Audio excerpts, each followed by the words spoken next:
सैयदना उमर फारूक खुतबा ईद देने गए। और इस जमाने में कौन सा गरीब है जो नंगे पांव जाता हो? कौन सा गरीब है जो मस्जिद नंगे पांव जाता हो? लोगों ने तो 3 किस्म की चप्पलें रखी हुई हैं। एक मस्जिद जाने की अलहदा है, घर पहनने की अलहदा है, शादी ब्याह पे जाने की चप्पल अलहदा है।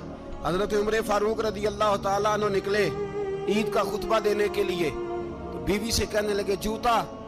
उसने कहा साहब इतनी दफा टूटा है अब गांठा नहीं जा सकता, इतनी दफा टूटा है कि अब दोबारा पेमंद नहीं लग सकते। तो हजरत उमर कहने लगे चल कोई अर्ज नहीं है, बगैर जूते के नंगे पैर ही चलते हैं, कोई अर्ज नहीं। तो कहने लगे लोग क्या कहेंगे? फरमाया चुप कर। लोग, जिस दिन उमर ने ये देख लिया ना लोग उसके बारे में क्या कहते हैं, उस दिन उमर उमर नहीं रहेगा। तो कहा फिर आपका नजरिया क्या है? फरमाया मेरा नजरिया ये है कि रब रसूल मेरे बारे में क्या कहते हैं। लोगों का क्या है? लोग कल किसी के बारे में कुछ कहते हैं और परसों कुछ कहते हैं। मेरा नजरिया ये है कि रब रसूल मेरे बारे में नंगे पैर उमर जा रहे हैं। कौन जी? मैं बड़ा माड़ा। अच्छा जनाब, क्या क्या गुर्बत है? 10 किस्म के जोड़े लटके हुए हैं कमरे में और पहनने की फुर्सत नहीं। सवेरे क्या पहनना है, शाम क्या पहनना है, 15-15 सूट इकट्ठे इस्त्री होके लॉन्ड्री वाला भेज रहा है। और तू गरीब है, तू बहुत बड़ा गरीब है। इसलिए कि गुर्बत पैसों की वजह से नहीं होती, गुर्बत तो दिल की होती है। तू वाकई बड़ा गरीब है और तू गरीब ही रहेगा। अमीर तो उमर फारूक थे, उमर फारूक थे जो नंगे पांव चले गए ईद की नमाज पढ़ाने। तो रस्ते में जो मिला कहने लगा उमर जूता तो पहन लो। फरमाया तुम्हें उमर का जूता ना पहनने का नक्श तो नजर आया है, कोई अर्ज नहीं। अगर उमर को कभी बताना हुआ तो वो वाला नुक्स बताना जो उमर की सीरत में पैदा हो, किरदार में पैदा हो, वो वाला नुक्स बताना। ये छोड़ो, जूते आते जाते रहते। नंगे पांव गए, पांव धोए, नमाज पढ़ाई, लौट आए। ओ भाई यहाँ तो हमारा बनाव सिंगार उतरना, जितनी तवज्जो कपड़ों की तरफ है इतनी तवज्जो कभी हमारी इल्म की तरफ होती ना, जितना ज़ौक शौक हमारा बनाव सिंगार की जानिब है, इतना बनाव सिंगार कभी हमारा इखलाकियात की जानिब होता तो मामलात बड़ी हद तक संवरे हुए होते। हजरत सैयदना फारूक आज़म रदी अल्लाह ताला अपनी जिंदगी को तरतीब दिया। एक दिन भी खिलाफत नहीं मांगी अल्लाह से। हजरत औफ बिन मालिक अशजई एक सहाबी हैं। हजरत औफ बिन मालिक रदी अल्लाह ताला अन्हु फरमाते हैं कि जनाब अबू बकर सिद्दीक का जमाना था तो मैंने ख्वाब देखा। मैंने ख्वाब में जनाब उमर को देखा और मैंने देखा कि कोई कहने वाला कह रहा है कि उमर वो है कि अल्लाह के रास्ते में कोई इसे जितना मर्जी बुरा भला कहे ये परवाह नहीं करता। किसके रास्ते में? बोले सारे। इसका मतलब है अल्लाह के रास्ते में लोग बुरा भला भी। कुरान मजीद ने कहा वला यखाफून लौमत लाइम। कुछ लोग ऐसे हैं जो बुरा भला कहने वालों की परवाह नहीं करते। आप यकीन करें अगर परवाह शुरू हो जाए ना तो दीन का काम खत्म हो जाए। ना कोई तकरीर करे, ना कोई तदरीस करे, ना कोई पीरी मुरीदी करे, खत्म हो जाए अगर बातों की परवाह। लेकिन वो परवाह, हजरत औफ बिन मालिक अशजी कहते हैं मैंने ख्वाब में देखा कि उमर वो है जो किसी की परवाह, और दूसरी बात मैंने ये देखी कि उमर खलीफा बनेगा, और तीसरी बात मैंने ख्वाब में ये देखी कि उमर शहीद भी किया जाएगा, उमर शहीद भी होगा। ये मैंने 3 बातें ख्वाब में देखी। फरमाते हैं मैंने आके ख्वाब हजरत अबू बकर सिद्दीक को सुनाई, वो खलीफा थे। वो कहने लगे ठहर जा, मैं उमर को बुलाता हूँ, उसके सामने दोबारा सुनाना। उसके सामने फरमाते मैंने बुलाया हजरत उमर फारूक को, आके बैठे।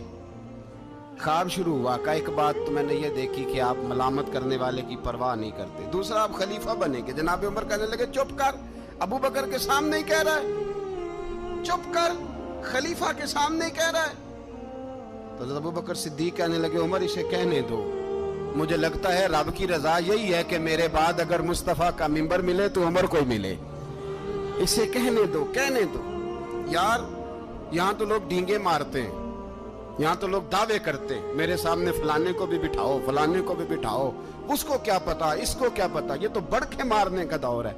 हजरत उमर रदी अल्लाह ताला अन्हु को तीसरी बात कही। हजरत औफ बिन मालिक ने कहा आप शहीद किए जाएंगे, मैंने ख्वाब देखी है।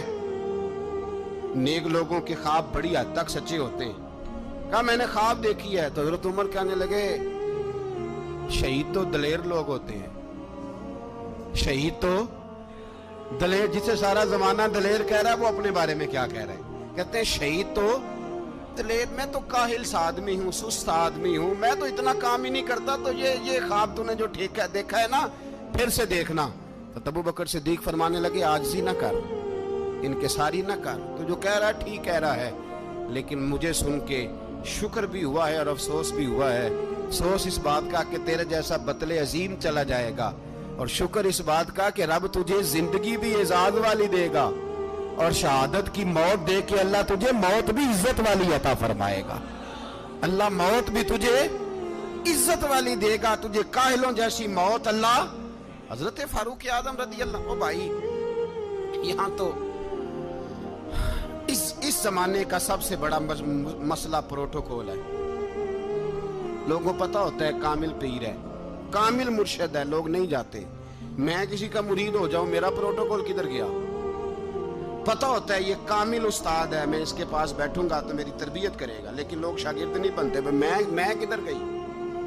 یہ جو پروٹوکول کی مصیبت ہے نا, اس نے بڑے بڑے لوگ زیرو کر دیے, بڑے بڑے لوگ. اور یہ مت سمجھے کہ آپ کا وزیر اعظم پروٹوکول لیتا ہے یا آپ کا صدر پروٹوکول, وزراء, ایسی کوئی بات نہیں. ہم چھوٹے طبقے سے لے کر بڑے سارے پروٹوکول کے قائل ہیں. ہمارا تو داماد بھی کہتا ہے کہ مجھے پوچھا نہیں, میں تمہارے گھر کیوں آؤں. ہمارا تو بھائی ہر شخص اعلان کرتا ہے پروٹوکول کا, فلانے نے عزت نہیں دی تو واپس آ جاؤ, فلانے نے سلوٹ نہیں کیا تو واپس آ جاؤ. لوگ جہاں سلوٹ کرنا چاہیے وہاں بھی سلوٹ کرانے کے قائل ہیں. پر حضرت عمر رضی اللہ تعالی, حضرت عمر کی سادگی اور پھر جناب عمر کی عاجزی, جب انسان اپنے اوپر سوار کر لیتا ہے نا, سوار کر لیتا ہے, میں بدکار پرانا خادم, کسے در ملی نٹ ہوئی, تے واصف یار نے نظر جو کی تھی تے واصف ہی. میں اکثر سوچتا ہوں حضور نے جہاں بھی کہا نا, فرمایا میرے بعد نبی ہوتے تو خطاب کے بیٹے عمر ہوتے. حضور نے فرمایا عمر جس رستے سے جاتا ہے شیطان وہ رستہ بدل جاتا ہے. نبی پاک صلی اللہ علیہ وسلم نے فرمایا میرا عمر وہ ہے کہ اس کی زبان پر حق جاری ہے. حضور علیہ السلام نے فرمایا 950 سال حضرت جبریل میرے عمر کی شان بیان کریں تو ان کی عظمت ختم نہیں ہوتی. 950 سال جبریل عظمت بیان کرے تو ختم نہیں ہوتی. یہ بات ہے حضرت عمر کی. اور فرمایا عمر ابو بکر کی نیکیوں میں سے ایک نیکی ہے, یہ شان ہے اب عمر فاروق رضی اللہ تعالیٰ عنہ کی. حضور نے فرمایا میرے بعد نبی ہوتے تو عمر ہوتے, جس گلی سے عمر آئے شیطان رستہ بدل جائے. میرے عمر فاروق کی شان 950 سال بیان ہو تو ختم نہ ہو. عمر کی زبان پر اللہ حق بیان کرتا ہے, جو عمر کہتا ہے وہی رب کر دیتا ہے. حضور ساری زندگی فضیلتیں بیان کرتے رہے, عمر جواب میں کیا کہتے ہیں؟ کوئی بتائے نا کہ یہ والی حدیثیں کبھی عمر نے بھی روایت کی ہوں کہ حضور نے میرے بارے میں یہ کہا ہے. یہ روایتیں وہ روایت نہیں کرتے. ان سے جب لوگ کہتے عمر تیری بڑی بات ہے تو عمر رو پڑتے, کہتے میں تو اونٹ چرانے والے باپ کا بیٹا ہوں, میں تو اونٹ چرانے والے باپ کا بیٹا, اونٹ چرا. اس سے آگے عمر گئے ہی نہیں ساری زندگی, اس سے آگے لفظ ہی نہیں ادا کی. اور میں تو بھائی اونٹ چرانے والا, میرا باپ تو اونٹ چرایا کرتا تھا, 10 اونٹ تھے, میری ڈیوٹی ہوتی تھی, سنبھالے نہیں جاتے تھے, ابا ڈنڈوں سے مارتا تھا. ساری زندگی عمر حج کرنے گئے, ایک خشک تنا کھجور کا عمر فاروق رضی اللہ تعالیٰ عنہ نے اس کو اپنے کلاوے میں لیا, رونے لگے. لوگوں نے کہا عمر کیا ہوا؟ فرمانے لگے یہاں میں اونٹ چرایا کرتا تھا, یہاں میں اونٹ چراتا تھا, 10 اونٹ سنبھالے نہیں جاتے تھے. دیکھو رسول اللہ کی شان, آج ساری امت چلانے کا طریقہ عطا فرما دیا ہے. ساری نظریے سے پیار. یار پیسہ کس کو برا لگتا ہے؟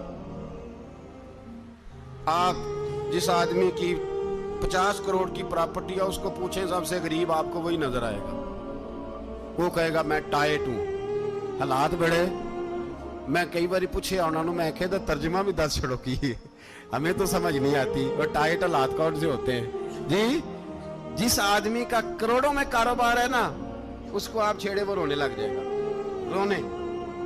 تو کئی میں نے ایسے دیکھے ہیں کرائے کا مکان ہے,